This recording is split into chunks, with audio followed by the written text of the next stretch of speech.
एक हफ्ते से इंडिगो ने लोगों को रुला कर रख दिया था, लेकिन अब रोने की बारी इंडिगो की है, क्योंकि नरेंद्र मोदी अब डायरेक्ट एक्शन मोड में है। आज भी इंडिगो की 400 से ज्यादा फ्लाइट कैंसिल हुई। इस महीने 4000 से ज्यादा फ्लाइट कैंसिल हो चुकी है। यह किसी भी हालत में बर्दाश्त करने वाला नहीं है।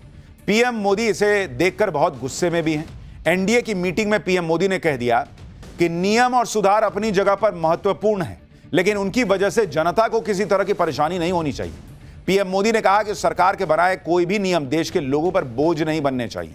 नियमों का मकसद सिस्टम को बेहतर बनाना होना चाहिए, न कि जनता को परेशान करना। सुनिए इंडिगो संकट पर पीएम मोदी की नाराजगी पर केंद्रीय मंत्री किरण रिजिजू ने क्या बताया, फिर आपको बताता हूं कि इंडिगो पर क्या क्या एक्शन हो रहा है।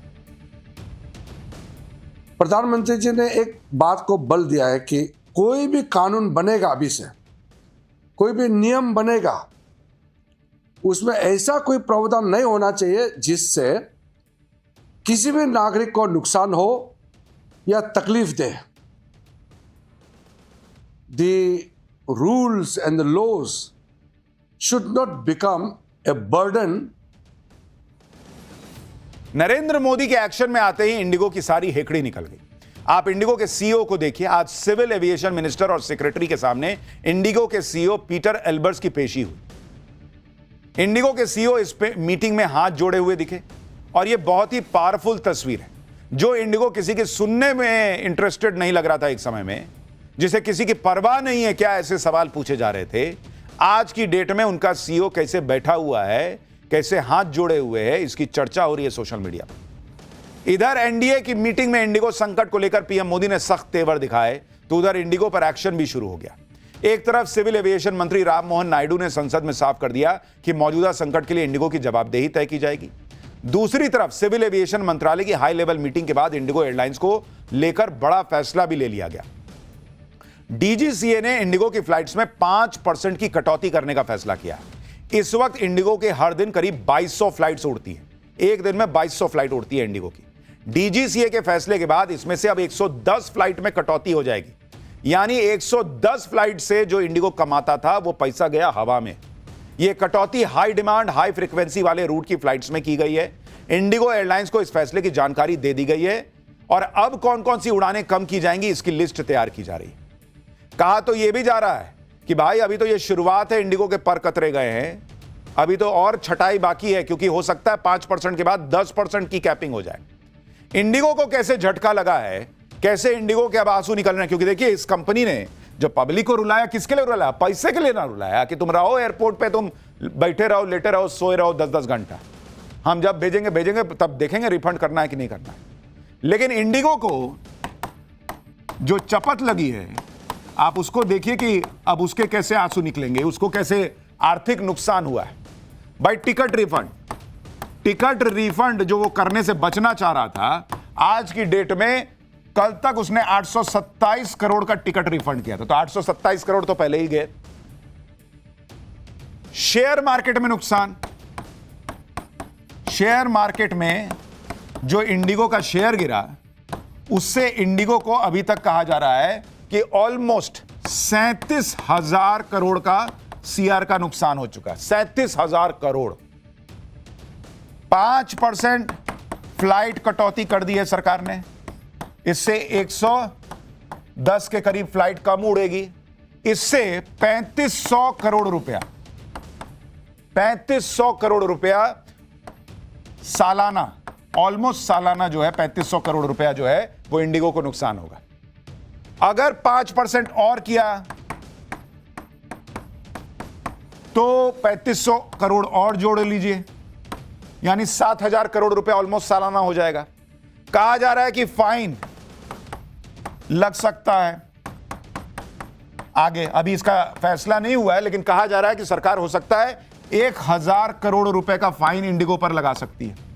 तो अगर ये सारा मिला दीजिए आप, तो ऑलमोस्ट इंडिगो को 45,000 करोड़ की चपत लग चुकी है, या लग जाएगी आने वाले समय में 45,000 करोड़। अब यह समझना भी जरूरी है कि डीजीसीए ने इंडिगो की 5% फ्लाइट कम करने का ही फैसला क्यों किया। दरअसल 1 नवंबर से पायलट और क्रू मेंबर्स के लिए एफडीटीएल यानी फ्लाइट ड्यूटी टाइम लिमिटेशन के नए नियम लागू हुए, जिसको बैलेंस करने के लिए इंडिगो एयरलाइंस ने जरूरत के मुताबिक पायलट नहीं बढ़ाए। एक तरफ इंडिगो ने जरूरत के हिसाब से पायलट तो नहीं बढ़ाए, लेकिन विंटर शेड्यूल में डेली फ्लाइट्स की संख्या 6% बढ़ा दी। इंडिगो के पास गर्मी के सीजन में वीकली 14,158 फ्लाइट्स की मंजूरी थी, लेकिन 26 अक्टूबर से लागू हुए विंटर शेड्यूल में इंडिगो की वीकली फ्लाइट्स की संख्या बढ़कर 15,014 हो गई। डीजीसीए की शुरुआती जांच के मुताबिक इसी वजह से नवंबर में इंडिगो की कई फ्लाइट्स कैंसिल हुई, लेकिन दिसंबर का पहला हफ्ता आते आते संकट विकराल हो गया। हर रोज सैकड़ों फ्लाइट्स रद्द होने लगी, जबकि अगर एयर इंडिया और एयर इंडिया एक्सप्रेस की बात करें तो इन एयरलाइंस की गर्मियों के मुकाबले विंटर शेड्यूल में डोमेस्टिक फ्लाइट्स में 1% से 6% की कमी आई। अकासा एयरलाइंस की भी विंटर शेड्यूल में फ्लाइट्स में ऑलमोस्ट 6% के करीब की कमी आई। इसलिए दूसरी एयरलाइंस के ऑपरेशंस में नए नियमों का ज्यादा असर नहीं पड़ा, जबकि पिछले 8 दिनों में इंडिगो की 5,000 से ज्यादा फ्लाइट्स कैंसिल हुई। सवाल तो डीजीसीए से भी है कि जब आपके पास ये आया कि ये लोग फ्लाइट और बढ़ा रहे हैं घटाने की बजाय, और इन्होंने अभी तक रिक्रूटमेंट नहीं किया है, तब एक्शन क्यों नहीं हुआ? तो इंडिगो पर तो सरकार एक्शन ले रही है, अभी डीजीसीए की सफाई भी बची हुई है बॉस। अब यह भी देखिए कि इंडिगो को क्यों खुद ही इस महासंकट की वजह माना जा रहा है। इंडिगो के पास सबसे ज्यादा 417 प्लेन हैं और सबसे ज्यादा करीब 5500 पायलट हैं। एक दिन में इंडिगो की 2300 से ज्यादा फ्लाइट्स उड़ती हैं, लेकिन यह भी देखिए कि दूसरी एयरलाइंस की तुलना में इंडिगो का पायलट प्लेन रेशियो काफी खराब है। इंडिगो के पास एक प्लेन के लिए 13 पायलट है, जबकि एयर इंडिया के पास एक प्लेन के लिए 19 और एयर इंडिया एक्सप्रेस के पास एक प्लेन के लिए 17 पायलट मौजूद हैं। पायलट प्लेन रेशियो में सबसे अच्छा रिकॉर्ड अकासा एयर का है, जिसके पास एक प्लेन के लिए 27 पायलट है। यानी इंडिगो जो है ना, वो जितना का जहां से पैसा बचे उस हिसाब से चल रहा था। अब लगा झटका पैसे का, तब पता चलेगा। लेकिन इंडिगो के एक एक एक्शन पर सरकार की अब सख्त नजर है। इंडिगो के ऑपरेशंस पर नजर रखने के लिए सरकार ने देश के 10 बड़े एयरपोर्ट्स पर सीनियर ऑफिसर्स को तैनात कर दिया है, जो ये पता लगाएंगे कि यात्रियों को किस तरह की परेशानियों का सामना करना पड़ रहा है। ये अफसर डिप्टी सेक्रेटरी, डायरेक्टर और जॉइंट सेक्रेटरी लेवल के। ये तस्वीर कोलकाता एयरपोर्ट की है, जहां केंद्र सरकार के अफसर यात्रियों से फ्लाइट्स को लेकर फीडबैक लेते हुए नजर आ रहे हैं। ऐसा नहीं है कि इस तरह का क्राइसिस दुनिया में कहीं और नहीं आया, लेकिन आप इस बात को समझिए कि इंडिगो को 18 महीने का वक्त मिला था कि तो वो तैयारी कर सकता था। उसके लिए अचानक ऐसा नहीं है कि धप से क्राइसिस गिर गया सामने आके कि लो अब क्या करें। वो चाहता तो इस तरह के बड़े क्राइसिस को नहीं आने देता, मैनेज कर सकता था। इसलिए उसका जो क्राइसिस है ना, वो क्राइम की कैटेगरी में आता है जो उसने पब्लिक के साथ किया। लेकिन दूसरे देशों में जो क्राइसिस आए, अचानक आए, शॉर्ट टर्म में चीजें ठीक कर ली गई, लेकिन वहां क्या हुआ आपको देखना चाहिए। जैसे साल 2017 में आयरलैंड की एयरलाइंस रायन एयर पायलट की कमी और गलत शेड्यूलिंग से 20,000 फ्लाइट उसको कैंसिल करनी पड़ी। साल 2022 में south west America software fail हो गया और तूफान की वजह से 10 दिन में 16,700 फ्लाइट्स कैंसिल हुई। साल 2017 और 2022 में ब्रिटिश एयरवेज ने संकट झेला। आईटी फेलियर की वजह से सैकड़ों फ्लाइट रुक गई। यहां भी वही पैटर्न देखने को मिला जो इंडिगो के मौजूदा संकट में दिख रहा है। कम स्टाफ, ज्यादा फ्लाइट्स और पुराने सिस्टम।